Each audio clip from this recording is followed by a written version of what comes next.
Hello, today is August 9th, 2025, and I will be talking about the album of the day for November 4th, 2024, Guts Spilled by Olivia Rodrigo. We all know who Olivia is. She's one of the biggest new pop stars of the 2020s, and she has been since she came onto the scene, debuting at number 1 on the charts out of nowhere with Driver's License in 2021. And Guts Spilled is the deluxe edition of her second album. Let's take a walk through it. The first song is All American Bitch, which has an incredible concept with incredible execution to boot. Olivia switches between singing sweetly over a simple guitar melody and singing harshly over a full blowout of a rock instrumental. This serves to complement the lyrics about trying to fit American society's standards of what a woman should be, which includes ancient expectations for women like being caring, nurturing, and empathetic, etc., and the more modern expectations for women, which is to be tough and independent and to fight against the patriarchy. I am built like a mother and a total machine, and I feel for your every little issue. I know just what you mean. Some think that these new standards have eclipsed the old ones, when in actuality it's more like they've compounded, resulting in more and more pressure for American women trying to fit into society. Anyways, this song kicks ass. The next song is one of the biggest hits from the album, Bad Idea, Right? It's super simple in concept. It's just about meeting with an old fling / an ex, even when the angel on your shoulder tells you no, but the devil on your shoulder says, fuck it, it's fine. It's energetic, it's catchy, it's memorable, it's just a really fun time. From the second biggest song on the album to the biggest by a mile, the next song is Vampire. And honestly, I'm pretty conflicted about this one. You've all heard it before. Olivia is just singing about how evil her ex is. It's a very common sentiment for a song that typically needs a little extra something to make it interesting and to truly capitalize on the emotional power that the concept has. The vampire metaphor, however, is too generic to make this song truly gripping, in my opinion.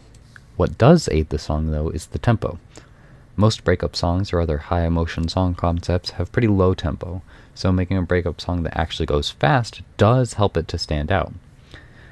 Overall, the song is good, and it's got some really good lines, but in my opinion, it's not quite worth the incredible hype that it's got surrounding it, especially compared to the other songs this album offers.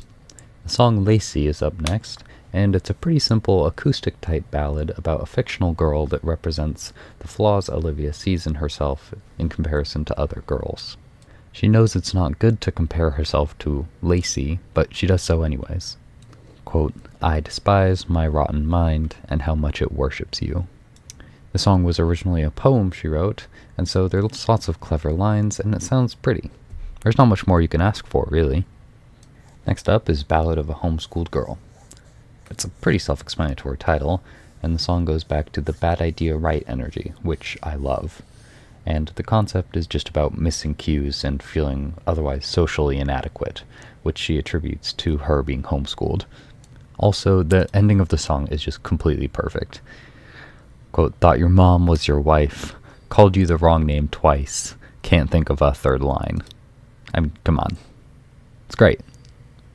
Making the bed is also a pretty cut and dry concept. It's about imposter syndrome, which, if you don't know, is feeling like you don't belong in your role or position in society.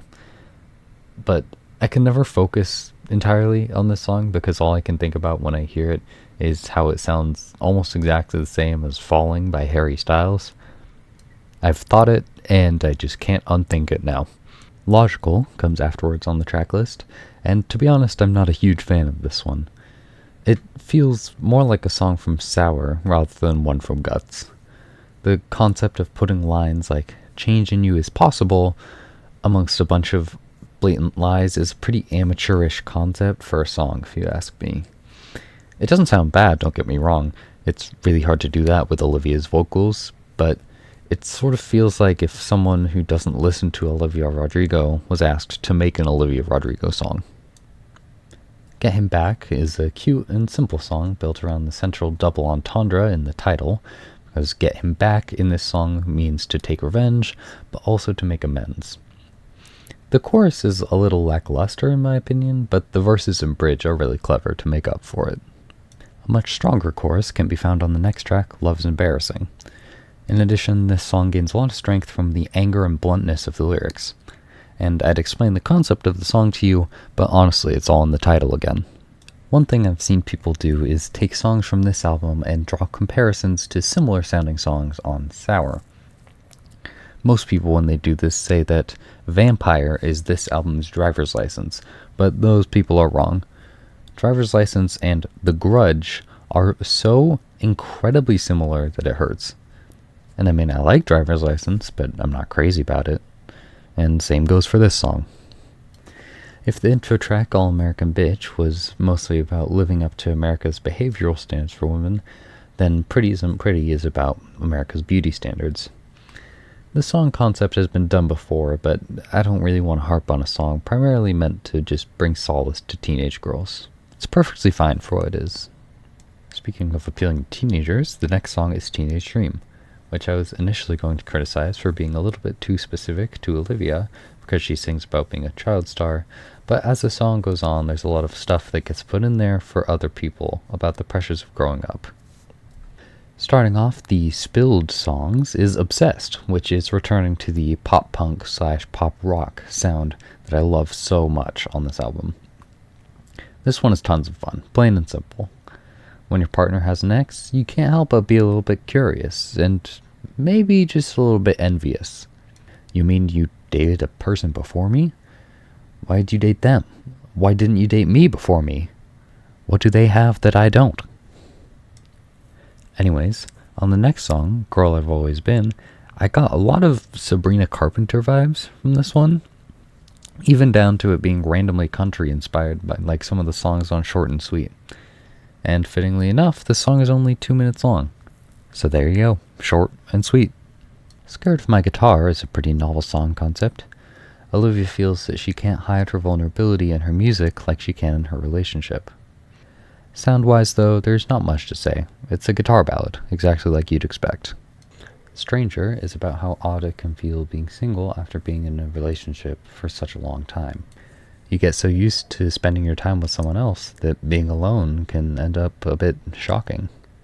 And in the last song, So American, Olivia harkens back to the intro song because she's found a guy that makes her feel like the perfect American that she described in All American Bitch. Either that, or it's not a callback, and she just thinks being called So American is a really, really good compliment. Final thoughts? I think this album is better than Sour by a mile. She leaned way more into the punk and rock inspiration, and all of the songs in which she does that sound absolutely incredible. The non-rock ones tend to be a little forgettable, if you ask me, but still, a really, really solid output. My favorite track was All American Bitch, and my least favorite track was Logical. Thanks for listening.